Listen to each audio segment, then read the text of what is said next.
దగ్గుబాటి రానా ఇండస్ట్రీలోకి రాకముందే దాదాపు 70కి పైగా సినిమాలకి విజువల్ ఎఫెక్ట్స్ సమన్వయకర్తగా పనిచేశారు.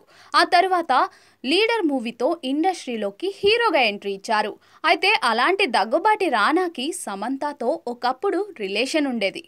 ఎలా అంటే దగ్గుబాటి రానా మేనత్త అంటే నాగార్జున మొదటి భార్య లక్ష్మి కొడుకు నాగచైతన్య భార్య సమంత. అలా రానాకి నాగచైతన్య వరుసకి బావ అవుతాడు. ఇక బావ భార్య చెల్లెలవుతుంది. అలా సమంత నాగచైతన్య పెళ్ళైన సమయంలో రానా సమంత మధ్య అన్న చెల్లెల అనుబంధం ఉండేది. కానీ ప్రస్తుతం సమంత నాగచైతన్యకు విడాకులు ఇవ్వడంతో ఆ బంధం కాస్త తెగిపోయింది అని చెప్పుకోవచ్చు.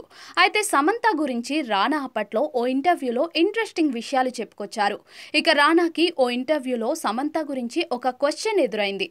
అయితే రానా ఓ ఇంటర్వ్యూలో పాల్గొన్నప్పుడు ర్యాపిడ్ ఫైర్ క్వశ్చన్లో భాగంగా సమంత గురించి యాంకర్ అడగ్గా సమంత దగ్గర చాలా ఇన్ఫర్మేషన్ ఉంటుంది. ఆమెతో ఓ 3-4 గంటలు సరదాగా మాట్లాడేయొచ్చు.